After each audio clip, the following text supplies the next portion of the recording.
I received a notification that YouTube had sent me a copyright report, and one of my videos violated copyright, and my channel was going to receive a copyright strike. But my video absolutely did not violate copyright, and YouTube did not send me this copyright report. It was a scam. So a little bit of background, I received this notification just the other day. It was actually Sunday. I was out going to brunch with my friends and my phone vibrated and I just got this notification. I actually still have the notification on my phone here just to showcase it. And it was a Google Drive pop-up explaining that a Google account, presumably YouTube, had shared this file with me, YouTube copyright report. I thought, that's kind of weird. You don't normally see those come through as a Google Drive file, but when you see a Google Drive file come through or is shared with you, you normally receive an email. You'll see something, an email message in your inbox that explains this user, a Google account, or whatever has shared with you a file, and I thought, I'll go take a look at that before I actually open up and see what this file is, because it's just weird to begin with. Fortunately, inside of that email, Google will tell you what user shared this file with you, and it'll include their email address. So you can probably notice right away, here's a weird ravage whatever at gmail.com, and that is clearly not official YouTube or official Google. But I thought this was kind of a clever ploy and that it was literally sent through a Google Drive channel. That would be trusted and even send a pop-up notification like to my cell phone that if I hadn't looked at that email beforehand, I might have actually gone ahead and opened that report, read through it, and then fell for the trick. So while I was out at brunch, I thought, oh, okay, I'll take a look. Maybe it's a funny thing. Maybe it's cool malware. Maybe it's something that I could use to showcase in a YouTube video. And I thought, oh, I'll play with it later when I get home, back to my office, back to my desk. And that's what I did. I waited until the evening and I thought, cool, let's take a look at this thing. Let's go in cold. Let's see for the first time, what does this thing really entail? And I'll record content out of it. I did that and it actually... I don't know, I had, my usual rabbit holes and mistakes and fumbling, and I thought, this is going to be bad, this is going to be boring, maybe I don't need to turn this into a video right away. So what I did is I ended up creating a Twitter thread, and you might have seen that. I wanted to share that there. I'm actually very happy with how that Twitter thread had been well received. I think looking at those numbers, looking at the analytics, I guess this is probably the closest thing to quote unquote viral I may have ever come to. And hey, I think that's nice. I hope it's cool. Get to share some real education and value out with as many people as possible. So thanks everybody. I thought this was especially important to share because I know other content creators, not just myself, receive social engineering tricks and deception and lures and bait and phishing emails just like this all the time. Whether it is a fake DMCA takedown, a copyright strike notice, or even sponsorship scams, this is pretty constant in the content creating scene. Even it's timely. Another content creator, David Bombal, a much larger channel, had been taken advantage of and compromised just some time ago. There was a little bit of an incident. I think a member of his team was deceived and fooled by, I think, honestly, a phishing scam just like this, and the channel was taken over to stream and promote some weird shill scam thing that had to be cleaned up, and his channel was hacked. And that's crazy. All from a ploy like this, all from malware, all from the bad stuff that we're trying to fight against. So I wanted to bring this to you for some education, and I wanted to raise awareness in that content creators, this is a big deal. I think it's pretty clear. Look, if you receive a strike on your channel for copyright, that could demonetize a video and that could absolutely kill it in the algorithm. And if you get and accumulate so many strikes, your channel can literally be suspended and taken down. And your whole platform, your whole career and lifeblood just stripped away from you. And having that dangled over like a threat, like, hey, this is going to be the sense of urgency that's created and fostered within a phishing email, within a scam and some social engineering like this, that it raises some alarm bells for creators, and oftentimes that can be how they fall for things like this. I think Jim Browning even was another example, but the list goes on and on. It happens, and we can learn from it. So let's dive into what the heck this thing was, and hopefully we can get a little bit more fun show and tell. So I'm going to be looking back at this with a little bit of retrospect. You can see, hey, this email was received 2 days ago. However, in screenshots, that's more recent because that was taken then. But I had this email in my inbox. An item was shared with you, a YouTube copyright report from officialgoogle.com. It's Google Drive sending me a file notifying me that a Google account, which is normally the name of the user, right, shared an item. Google accounts, and that strange, sketchy, immediate red flag if the user shares this following item with me, a PDF for a YouTube copyright report. All legitimate email because it's a legitimate file being shared. If I go ahead and open this now at the time of recording, I don't know what happened to it. It's gone. It's been removed. I apparently need access. Any of my other accounts can't seem to get into it. But hey, we have that photographic evidence of what this thing looked like and how we could have been able to mess with it. Here's a screenshot, and at first blush, this looks pretty legitimate. Some of the English is still kind of broken, the sentence structure and grammar is kind of whack. Moderation will review these complaints in the near term, and if confirmed, your videos will be removed and your channel will get a strike. Upon reaching 3 strikes, your channel will be blocked without the possibility of appeal. You've asked us to delete the clips and prevent you from downloading copies in the future? Well, we'll notify you by email when the request is fulfilled. That is not something that I or the innocent, unknowing victim had done, right? So that's another red flag here. But the video title, Setting Up Whonix for Anonymous Tor Browsing, and the video link is a real legitimate link. That is a real video of mine, but it is solely my creation. It's literally screen sharing me setting up the Whonix Linux distribution inside of a virtual machine. There's no way that there's any copyright content in there, especially not from WMG. What is that, like Warner Media Group? I don't know.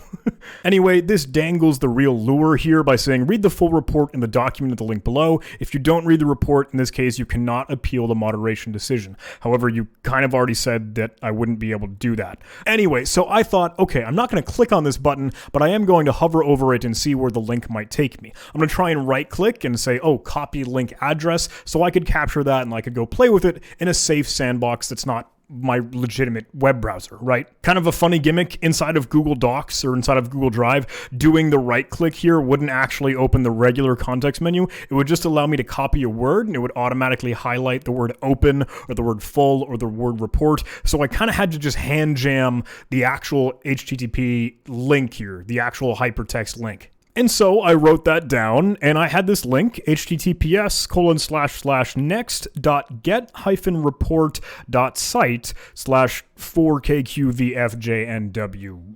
Okay, blah, blah, blah, randomness string there. But it included an HTTP GET variable, you know, like a parameter you can include in the URL bar, and it was called own, and it had literally my email address right there. I'm going to assume that could very well be used for tracking purposes. They may be wanting to get that value back to alert and notify themselves that, like, okay, this individual, this victim fell for the bait, and they know this is a real live kicking target, right? They could add that to their list of potential attacks in the future, or they could just validate, hey, we are staging the attack on this identified victim. So playing with this, I would likely either want to change this email to be like, oh, something that's obviously not real, a fake at fakester.com, or whatever you happen to think is worthwhile.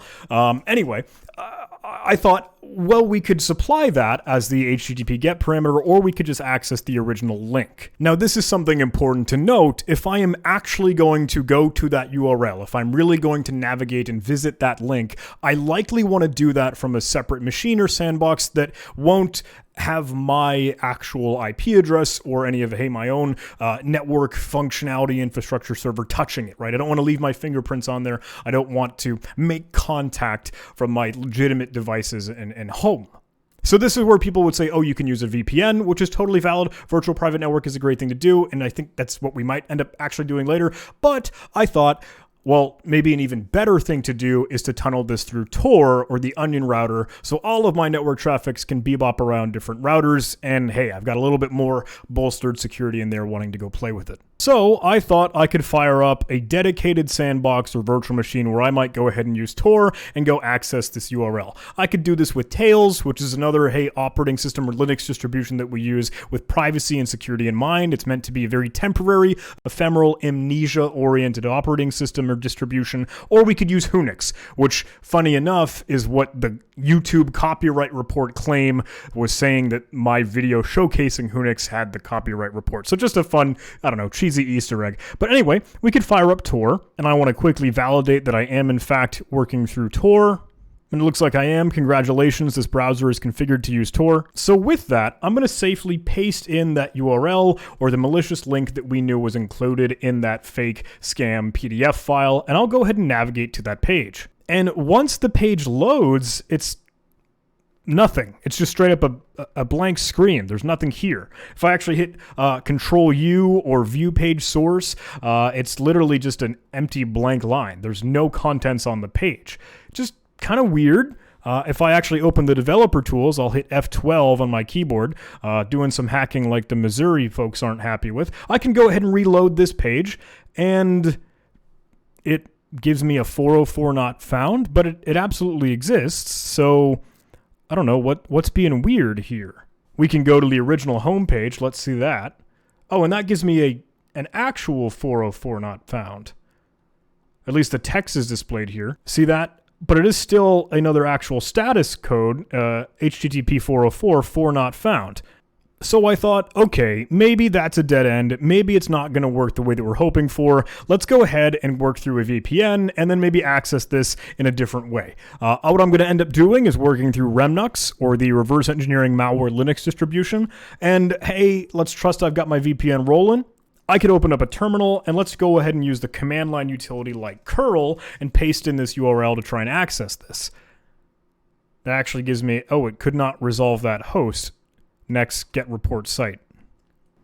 We could go ahead and check, is that domain down? Let's do a next get report.site, pass to dig, and seemingly there's nothing there. But what if I go ahead and run a whois?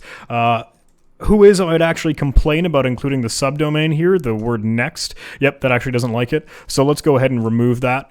Let's use just getreport.site. And here's the response. Looks like it's registered with reg.ru, interestingly enough. Had a creation date of the 27th and an updated date of today, the 30th, which is interesting.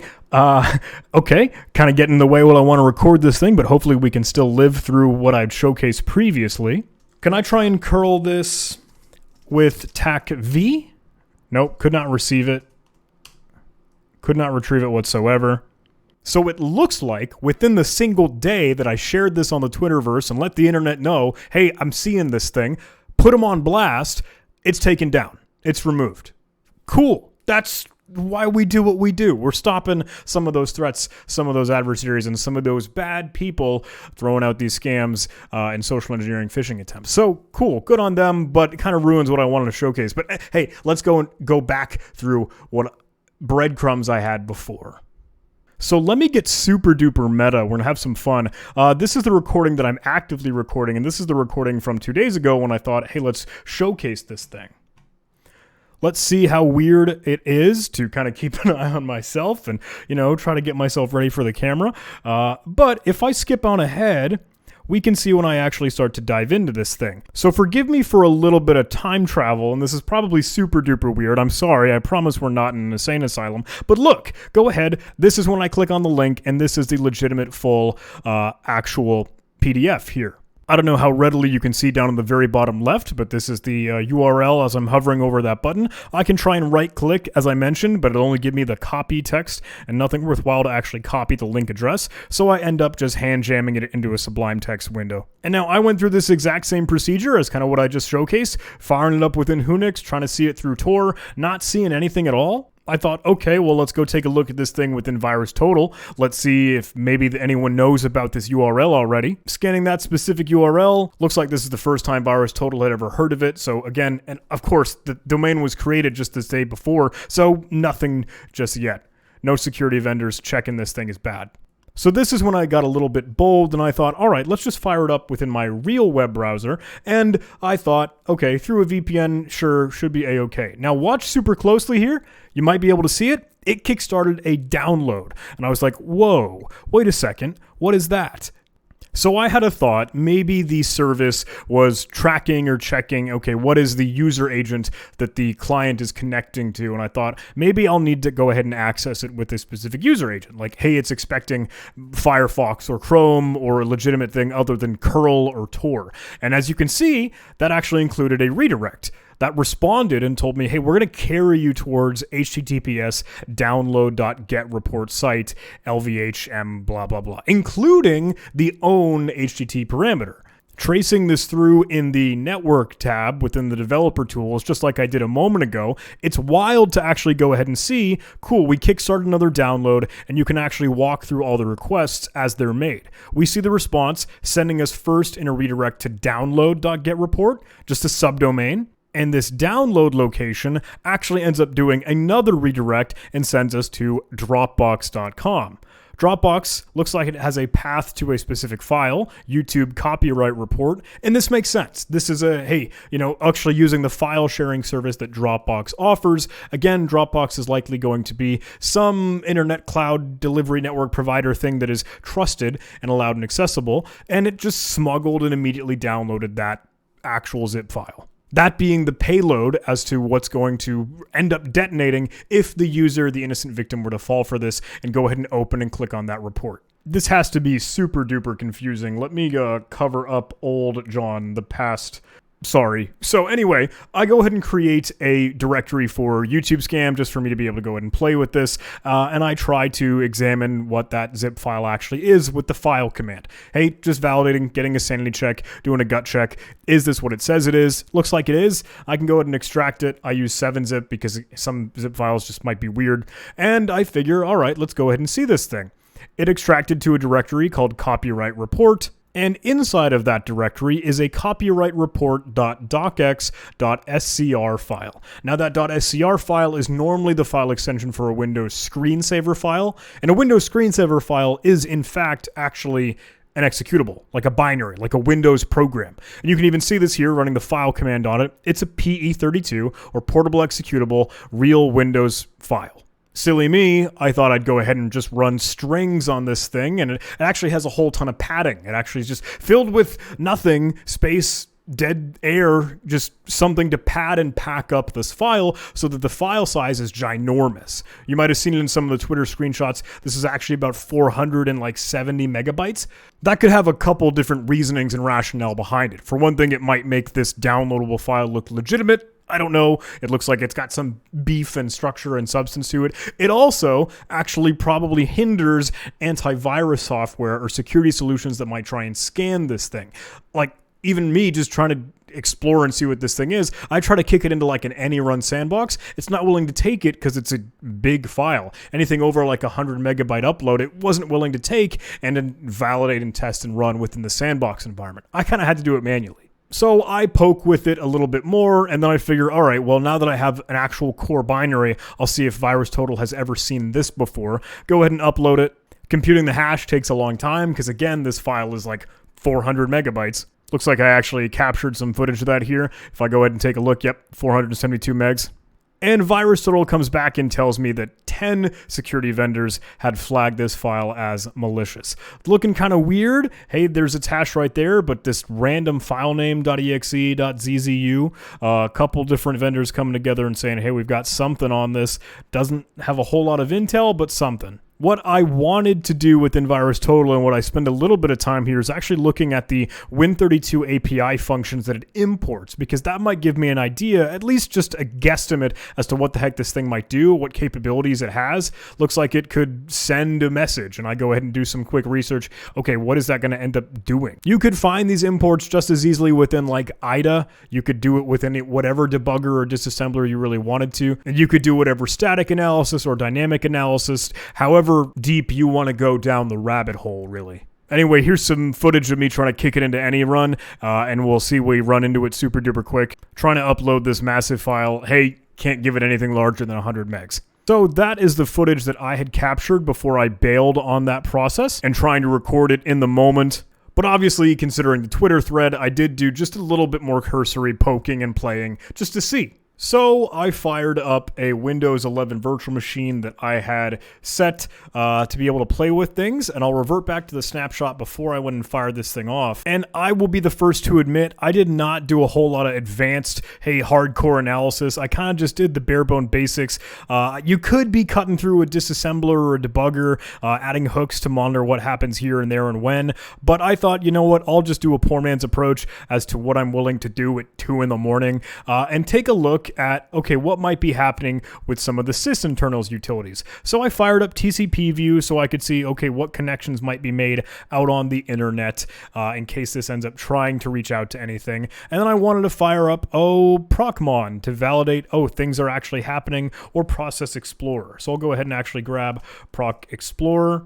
And by the way, if you aren't familiar, I have just grabbed the sysinternals tools by the SMB protocol. You can see //live.sysinternals.com. That's always available. That's always accessible. That's something you can just go reach. It's out on the internet without I have to download the whole suite. So now we've got Process Explorer running. I'll go ahead and throw that in the corner. And let me, in fact, fire up Procmon. You can see it down below here. Procmon does require admin credentials, so I'll need to go ahead and actually enter the local admin password, and this will allow us to use a process monitor filter. If you don't have these things set by default, you might just get a full flood and spam of things that could be happening on your machine. What you want to end up doing, or again, adding whatever filters you might feel is appropriate, getting whatever fields contains or begins with or includes or less than, etc.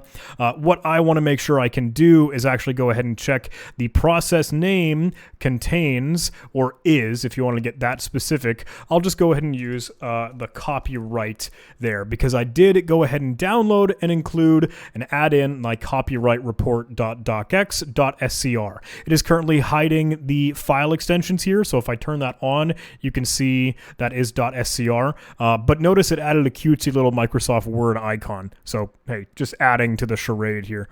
Now, let me add some disclaimers here. I will go ahead and validate that Windows Defender is running. If I actually go take a look at the virus and threat protection here, firing up Windows Security, it doesn't have any issues with this file existing on disk right now. Granted, I haven't updated whatever signatures might be in place here. And before I really detonate this thing, I'll make sure I've got my filter added and go ahead and apply this. Hit OK, but what I'm going to do and absolutely make sure I do is move out of the virtual machine and go down and right-click. I'll move my face out of the way here. Right-click the network adapter and disconnect this. So the virtual machine itself does not have a network interface and cannot access the internet. You might be able to see that down below. Hey, it doesn't have functionality to go out online. If we wanted to, we could turn on like airplane mode. I'll go ahead and hit that just for the sanity check. And again, you'll notice that TCP view is losing a whole lot of its connections. But if I go ahead and check out what Process Explorer might be doing and monitor Procmon, I'll add this over in the corner and then include Procmon down at the bottom here. If I go ahead and detonate this thing, I'll double click on this here. Windows Defender is totally allowing this to come through. However, Smart Screen is kicking in. It says, hey, check your internet connection. Microsoft Defender Smart Screen is unreachable and can't help you decide if this app is okay to run. So granted, I don't know, honestly, if Smart Screen would pop up had internet be on, but whatever. At least Smart Screen did its job and was saying, look, something might be weird here. For the sake of experimentation, for the sake of fun, let's go ahead and run this. Now you'll notice right away, we've got this popped up in our Process Explorer, and Procmon is flooded with events.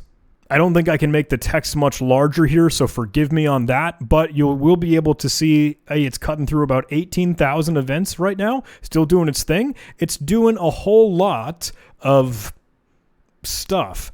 You don't get the greatest visibility with just Procmon alone, but you can at least get an idea, hey, what registry values are you peering into? Are you dropping any files? Are you loading anything suspicious, etc.? You can see it's actually loading some of the DLLs that it might end up using for the Win32 API functions that it calls. And again, with this, we can just sort of kind of guess, what might exactly it be doing, but there are obviously a whole lot of things that could happen through Procmon. I'll scroll through this for a while, and I'll just kind of get an idea, like, are there any immediately glaring or weird things that it tries to look at, explore, or do? Some peculiar things, maybe taking a look at AMSI, the anti-malware scan interface, one of the mechanisms that modern Windows versions use to check if, hey, you have bad code that might be running in a runtime environment like PowerShell or JScript, etc. Taking a look at Windows Defender, trying to see, are there any security mitigations in place? Is there antivirus running? Here, checking out real-time protection. It is running as a low-privilege user, so it probably won't have any permissions to actually change those. But it will get, hey, an idea, is there something running? And again, bear in mind, this is just kind of a guesstimate due to what visibility we have with just Procmon alone. You could be doing so much cooler and better stuff, but this is just the bare-bone basics, poor man's approach. Notice this is still going, about 200,000 events it's trying to showcase specific to our copyright report payload. And if I happen to get impatient and just kind of wanted to scroll down, you might notice, and this is what I had showcased in some of the Twitter screenshots, look, it's trying its darndest to call out to an IP address 6521.195.97 on port 20775. This actually starts just about up here if you see my right scroll bar. So maybe about an eighth of the way of the vertical listing here. Hey, it must have finished its enumeration. It must have done all the reconnaissance that it wanted to, and then it would want to call home. It would want to phone back to HQ and pass along all the information that it retrieved. Whether that be, user information about the network, other files that it could have tracked down and looked for, as we'll come to find later, hey, it is doing some discovery for user credentials and passwords, maybe cryptocurrency wallets and addresses.